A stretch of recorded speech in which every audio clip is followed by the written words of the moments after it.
नमस्ते, सत श्री अकाल, वनकम। हाँ, तो मैंने इस हफ्ते बाल कटवाए हैं, वो भी 20 पाउंड भर के।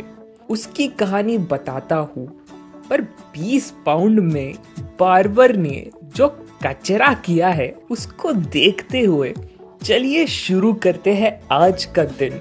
कब वापस सैटरडे आ गया पता ही नहीं चला। अरे सैटरडे छोड़ो, ये बताओ ये जनवरी कहाँ गया? भगवान जी ने जनवरी पे स्किप ऐड का बटन दबा दिया क्या? और लोग यहाँ स्टोरीज पे जनवरी डंप डाल रहे हैं। मुझे तो ये महीना खत्म होने की बस एक ही खुशी थी कि भैया ये लग रहा था कि सैलरी जल्दी आ गई।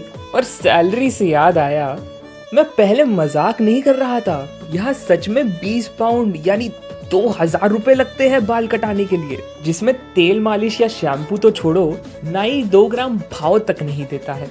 इंडिया में तो मैं इसी रेट में पूरे 1 साल में 12 के 12 महीने बाल कटा लूं, चंपी कर लूं, शैम्पू और फेशियल भी कर लूं, जिसके साथ साथ नाई अंकल की जो चपड़ चपड़ चालू रहती है, जिसमें वो अपने पॉलिटिकल व्यूज के बारे में बताते हैं, वो तो अलग से बोनस कॉम्प्लीमेंटरी।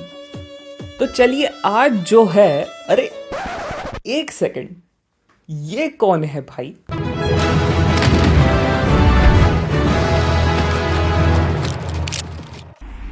मॉर्निंग जैनी। तो ये है मिस्टर गुलाटी, जो कि मेरे बाजू वाले कमरे में रहते हैं, पर उस कमरे से ज्यादा क्वार्टर लाइफ और मिड लाइफ के बीच वाली क्राइसिस में रहते हैं। लोग अक्सर हमको कुंभ में बिछड़े हुए भाई बुला देते हैं। खैर, इस साल कुंभ देख के मेरा भी अमृत स्नान करने का दिल हुआ, पर ये रिवर थेम्स मैया के पानी के तापमान से शायद मैं हाइपोथर्मिया का शिकार हो जाऊंगा। इसलिए मैंने क्रिस भाई और डकोटा भाभी को देख के मन भर लिया। वैसे ये कोल्ड प्ले ने बुरी तरह मेरे फीड को हाईजैक करके रखा था पिछले हफ्ते। पहले तो किसी को टिकट नहीं मिल रही थी, जिसमें से आधे लोग कोल्ड प्ले को जानते तक नहीं थे, और बाकी के आधे लोग जो जानते थे वो ऐसे रो रहे थे जैसे उनकी विदाई हो रही हो। पर फिर क्या हुआ? कहाँ से मिल गई तुम सबको टिक्स? मेरा पूरा फीड और आधा भारत तो अहमदाबाद में बैठा था। कर लिया मार्टिन भाई की लाइट ने गाइड, हो गए फिक्स। चलिए छोड़िए, अब विवाद हो जाएगा। मुद्दे पे वापस आते हैं। ये है यहाँ का मेट्रो, जिसको अमीर लोग ट्यूब बुलाते हैं, क्योंकि ट्यूब ज्यादा कूल लगता है। तो इसी ट्यूब से हम जा रहे हैं हमारी पहली मंजिल पे, जो कि है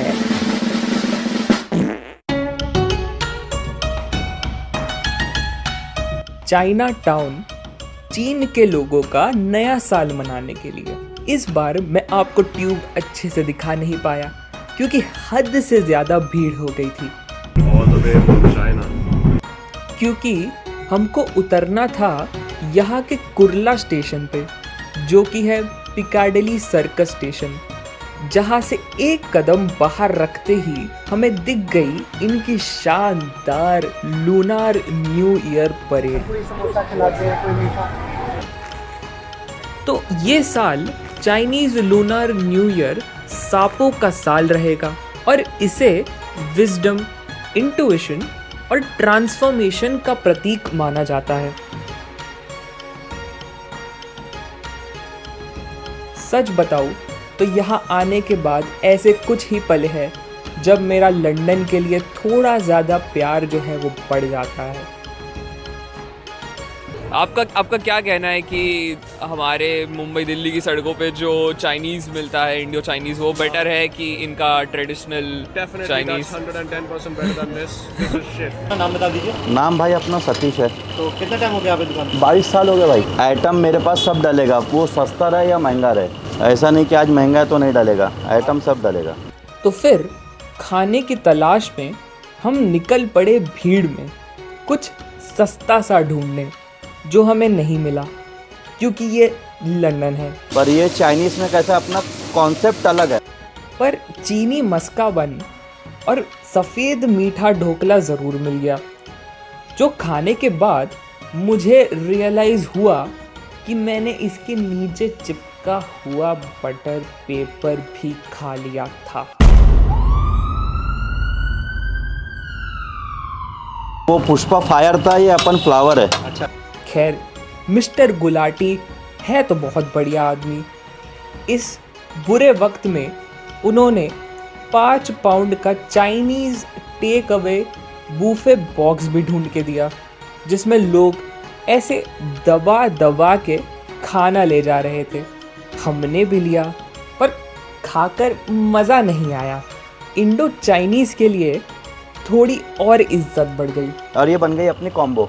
इसी के साथ मिस्टर गुलाटी को बाय बाय बोला और हम यानी मैं निकल पड़ा दिन के दूसरे मंजिल की ओर, जो कि है हैम्स्टेड हीथ, जो कि मैं नहीं जा पाया क्योंकि ठंडा गरम करके आज मौसम ने सर दर्द दे दिया था।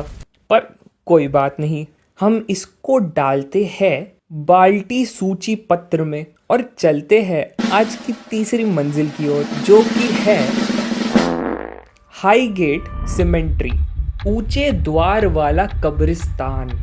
अब आप ये ज़रूर सोच रहे होंगे कि भला मैं कब्रिस्तान क्यों जा रहा हूँ। इसका जवाब मेरे पास भी नहीं है, पर एक शब्द ज़रूर है बोलने के लिए, चुल।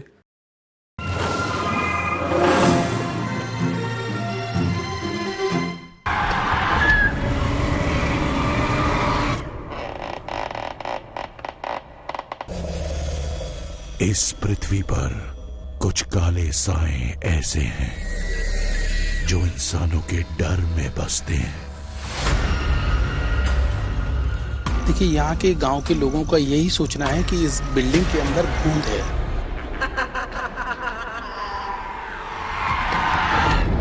हाथ जाने में डर लगता है, कोई नहीं जाता है। यहाँ पे जो है प्रेत बस करते हैं।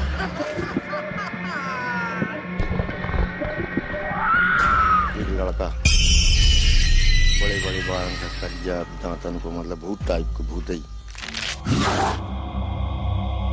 अपने को पैसा नहीं कमाना ना भाई, पैसा कमाना रहता तो आज अपने 2 बंगले रहते थे।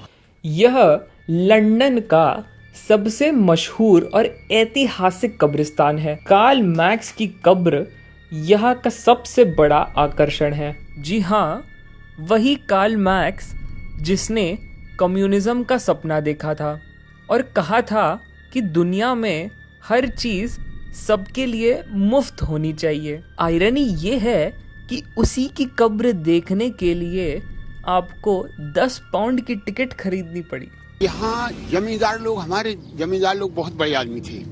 अपने समय में इन्होंने ये मकान और ये मंदिर, कुआं, ये सब कुछ उन्होंने अपने समय में करवाया था। जमींदारों में झगड़ा हो गया, वो यहाँ की जमींदारी चाहते थे तो इन्होंने नहीं दी। वो ये महाराजपुर गए, उन्होंने जो है हमारे एक जमींदार को मार दिया था, तो इन्होंने जो है यहीं मार के इस मकान में गाड़ दिया था।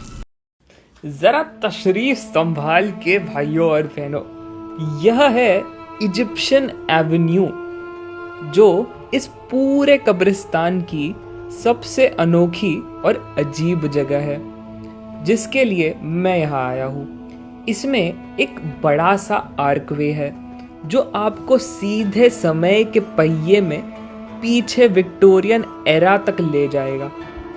यह एक प्राचीन इजिप्शियन डिज़ाइन में बनी विशाल स्ट्रक्चर है जिसमें 16 टॉम्स है और हर दरवाज़ा ऐसा लगता है कि आपको कोई इजिप्शियन मम्मी अभी अंदर खींच के लेके जाएगी। मुझे अपने हर एक कदम के साथ मन में ये सवाल आ रहा था कि कहीं पीछे कोई खड़ा तो नहीं है, क्योंकि अगर कोई सैफ अली खान के घर घुस के उसे मार सकता है तो यहाँ तो। पर मजाक एक और, जब मैं यहाँ आया तो सच कहूँ तो मुझे उम्मीद थी कि यह जगह डरावनी होगी, लेकिन असल में जो मुझे यहाँ महसूस हुआ वो बिल्कुल ही अलग था। शांति और कहानियों से भरी एक दुनिया। हर कब्र के पीछे एक कहानी छिपी हुई थी। और पता है सबसे खूबसूरत चीज़ क्या थी? वो ताज़े फूल जो अभी भी कई कब्रों पर रखे हुए थे। इसी से एक बात तो साफ हो गई, मृत्यु सबको छू सकती है लेकिन प्यार को नहीं मिटा सकती। तो इसी के साथ दोस्तों आज का सफर यही खत्म होता है। घर जाते जाते मैं चला जाता हूँ IKEA सरसों की चटनी और बाकी का अनवांटेड सामान लेने जो शायद मैं कभी इस्तेमाल भी नहीं करूँगा। और मीठी खारी कैसे भूल सकता हूँ, उसी को लेके मैं वापस चल देता हूँ अपने बिस्तर पे सोने की ओर। क्योंकि पहले माँ बाप बोला करते थे कि सो जा बेटा नहीं तो भूत आ जाएगा, पर अब माँ बाप बोलते हैं सो जा बेटा नहीं तो उदित नारायण आके